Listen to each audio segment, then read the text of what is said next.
Welcome back guys. Today, yes, I am wearing a Fast and Furious shirt. My hat backwards being a little silly, but that's okay because we're going to talk about whether or not I really recommend the BC Coilovers on the Dodge Viper.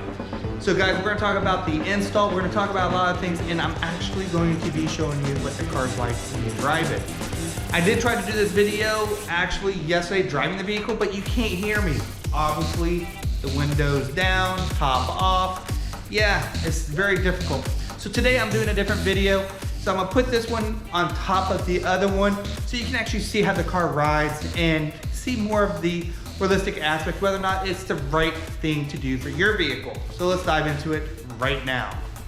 Today's video, first of all, look at the stance. I absolutely love the way that this vehicle looks. It is amazing. I've never been a fan of the rear of the RT10s, and to be quite honest with you, oh my God, it is super, super sexy.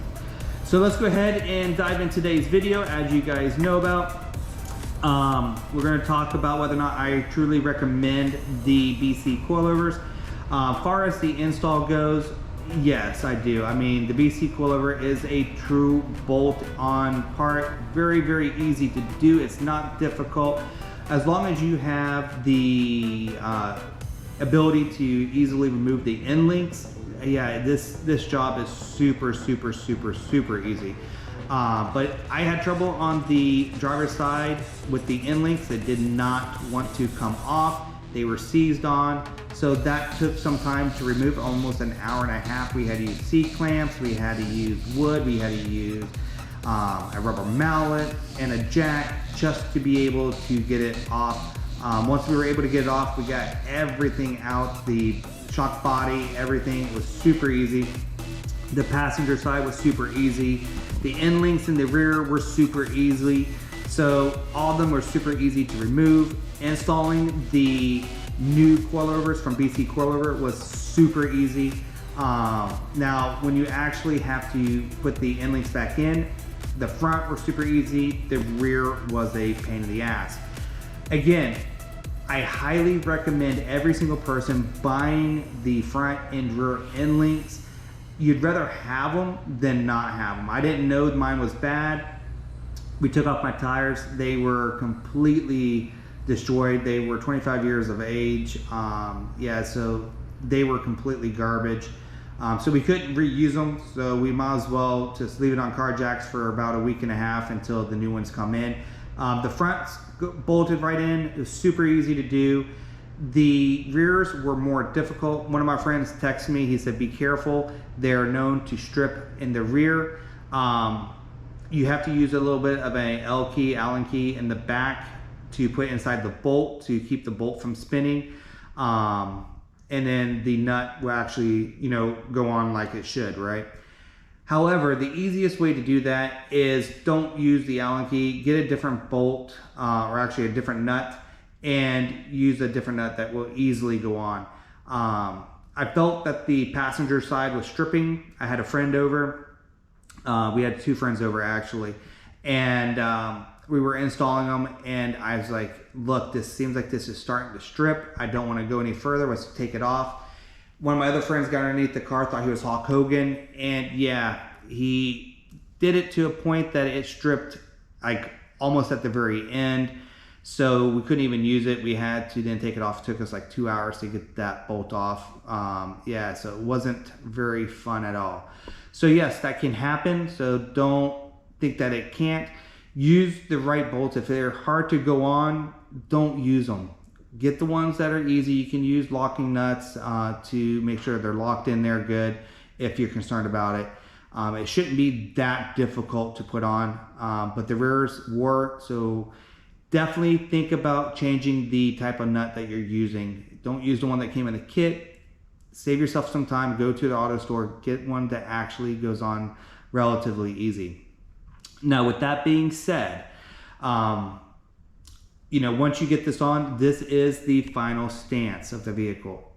it looks absolutely amazing. I've never been a fan of the rear. Now I absolutely love it. This car just looks sexy from every angle. And the lowering of this here is the reason why. It's 27 inches from the bottom of the tire to the top of the fender there, and 27.5 inches here, right, at the rear.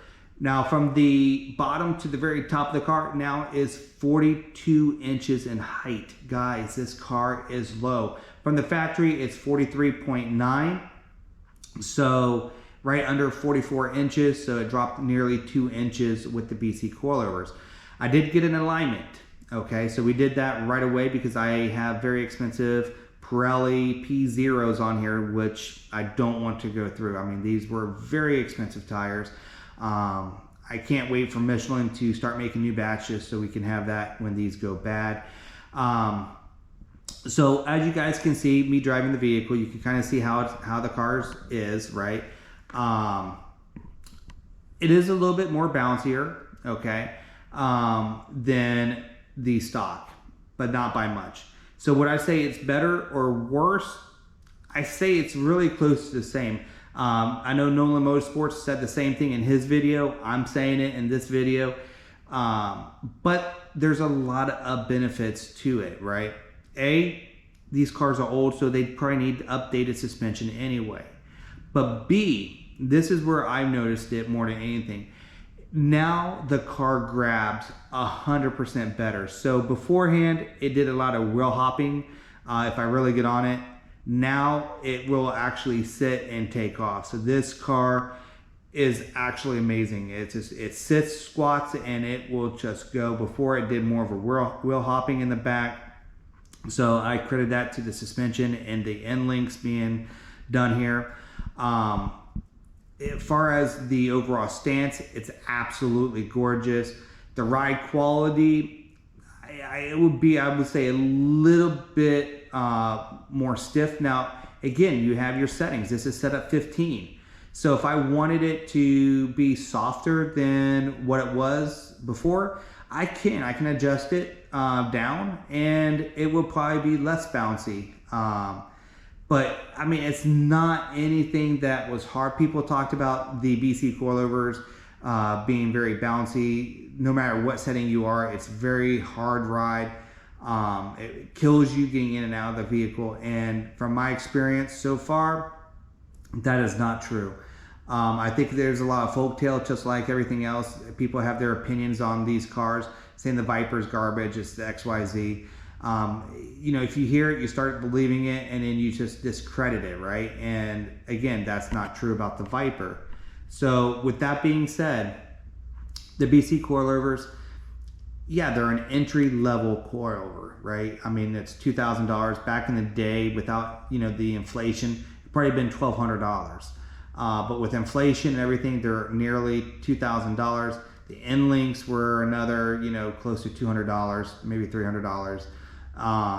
All in, you're about $2,300 or $2,200 into a suspension setup, which is not bad on one of these vehicles. Again, if you're very, very smart about it, buy the end links, have them. You'd rather have them and not need them than need them and not have them.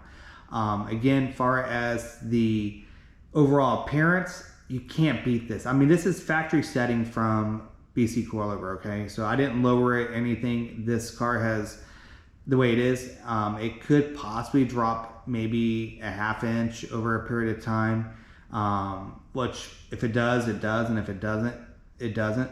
You know, I think right now this is probably the perfect height. And then the ride quality is very, very good. I mean, if I remove my old suspension and I put this on and it was like, oh my God, this is horrible, I probably would have set it a little bit softer. And if the softness didn't help, then I would have got rid of them and, you know, probably gone to some dampeners or something like that, just to give you a more decent ride. But as far as the ride quality, everything here, I mean, it's very similar to OEM. And again, having the flexibility to lower it myself, raise it, make it a softer ride or harder ride, Guys, there's so much customability that you can do with your own suspension now. It's amazing. So definitely recommend the BC Coilovers. And I hope that you guys enjoyed today's video. If you have any questions, comments, or anything, definitely leave them below.